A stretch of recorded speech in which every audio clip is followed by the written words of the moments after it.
Ashama kam jirtu kabajamoo daawwattoota tokko akkasumas hordoftoota tokko biyya keessaaf biyya alaatti argamtan maraaf akkam jirtu nagaa keessanii ani nagaa kootii isinin jecha maarra gaaras kunoo deebiin jira arras immoo kan deebi'u kan na godhe maaludha yaada keessan dhingadaratti hundaa'uudhaan dhingada nama sinii fiduu komentii jedhanaaf jennaan komentii jedhanaaf keessaniitu anis komentii sana ilaalaa keessa laalee namoota komentiin itti baay'ata fakkeenyaaf namoota kudha fidiyootan nama sana komentii sun irra deebi'ee barreeffamee jirannaan isa sinii fida jedhee waadaa sinii galeera kanaafiyyuu nama baay'ee jaallatamaa baay'ee kabajamaa Solomoon Alamuu baay'een keessan barreessitanii kanaafiyyuu isa sinii fideera hanga xumura viidiyoo kanaatti nafaana turaa isin jedha warroonni sabskiraaybii goone sabskiraaybii godha viidiyoo kana immoo laayikii sheerii komentii gochuun na jajjabeessaa isin jedha walumaan gara viidiyoo keenyatti dabarra.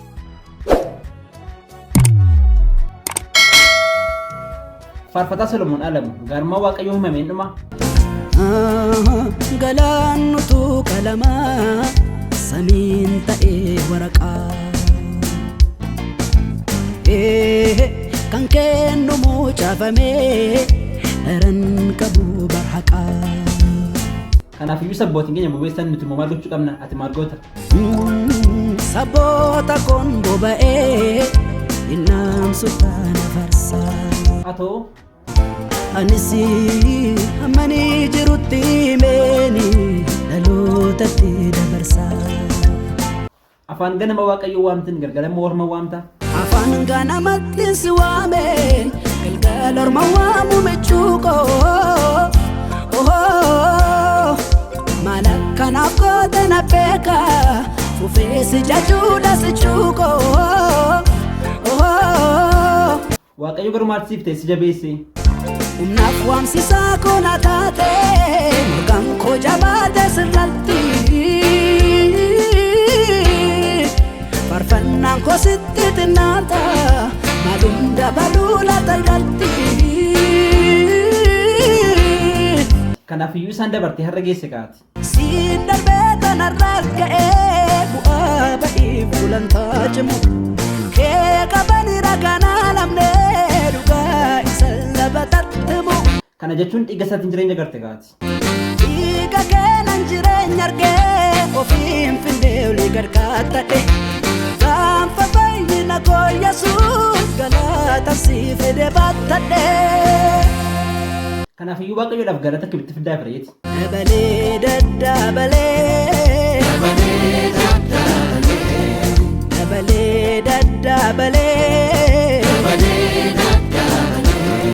Jiruun kee hundumti isaayyuu isaan lalise gaa. Si lalisa jiruun kiyyaa si jiin qaban bifa joolaga. Utuun sin galateeffatiin akkamiin buleen akka moolaga. Garuu kan akka Yesuusin of ganee kan namaaf du'a gartee beektaati. Of ganee kan namaaf du'u kan akka keen garre jaallata. Eenyuutaan qabateeffadhaa si faarfachuun ana lallata. Kanaafiyyuu Waaqayyoodhaaf kan itti ilaaltu baay'eedha moo guddaadha moo yartuudha?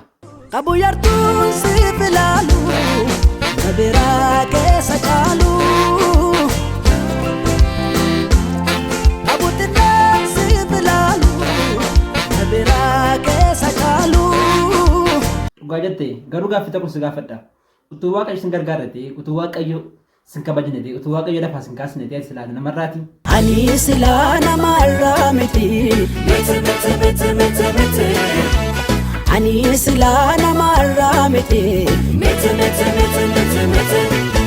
Kanaafiyyuu Waaqayyo yeroo wanti si tolu hin jiru kaasii. Mee maaltu sirra naa toleetu sirra naa caalee sargama. Qabnaa mijatu natti hiiktee nannifne guyyaa wargama.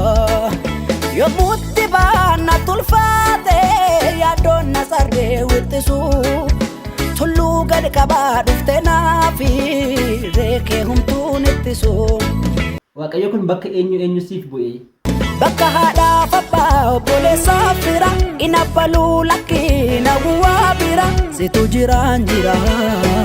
Kanaafiyyuu Waaqayyoodhaaf aarsaa isaa ta'e kami dhiyeessitaa? Ganama bariidhaaf jedhee siin aarsaa galataan qabu. Dhimma kwarra si mul'ata yaaddoodhaan qalbiin nan cabu. Oolmaan kee dinarra jiru isaan faarfadhuun garasi. Maaluu maal ta'uun lagadhu seenitti ishii barasi. Garuu yeroo biyya lafaa sitti qosmaa jedhe si jabeessaa. Rakkoon simiitus muddaanii dalgas laalamtuu hundaanii ammaaf sitti qoosuus xinnaanis guddaanii. Gaafatti nan badaa tarii nan du'aa jettee abdii kutattuma maal siin jedhaa? Egaan jedhiin nan badaaree guyyaa tokkos gammadaaree anuusi fankuula jiruu kee ammadaaree. Dhumarratti immoo dhimma kee hunda fudhate yaaddoo kee hundumas akka tirraanfattuuf boo'icha kee gadda kee akka tirraanfattuuf maal jedhe si jabeessaa. Madaan kee kan kooti mucaa koo anuusi fankuuta dhumaa kee innumna si caale nan caalu jabaadhu sin baasa gumaa kee dankaasi dhankee itti bochu dhufee na tusaaka cufaa kee boquu gad qabaa hin adeemtu qabeen ol si kaasa kufaa kee.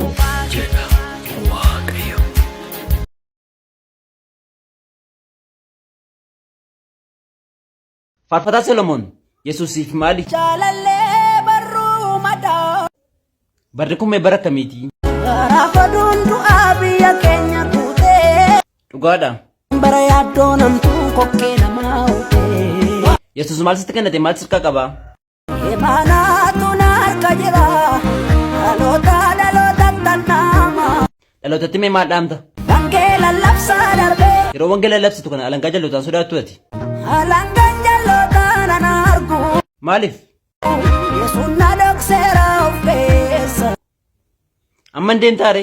Nan deema ba'ee na buukaraa. Mee ati qabeenya yookaan birrii yoo argatte deemsa kana hin dhaabdu? Nan deema hin ta'uun abbaa garaa. Yesuus mee rakkina kamii keessa ulaagaa kamii keessa si dabarse?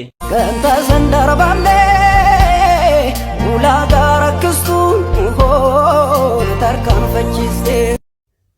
As ga'uun kee kun hin taate yaaddeetta ammati? Sa'aatti kan hin eegamne lafati na fiddee sana. Solomoon mee ilmaan namaa hundumaaf dhaamsa tokko dabarsime? Yaa mucaa namaa haalli bitaatitti taatee tokko butee tokko baatee rakkinni gurmooftee gurmuusitti yaate. Dhugaadha.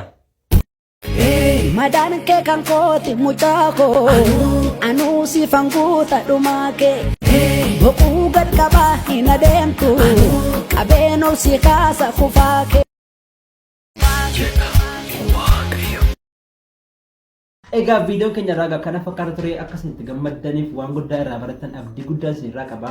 Kanaafiyyuu viidiyoo kana laayikii naa godhaa, sheeris naa godhaa, koomentii keessan naa barreessaa. Yaada qabdan waan hundumaa koomentii jalatti naa barreessaa.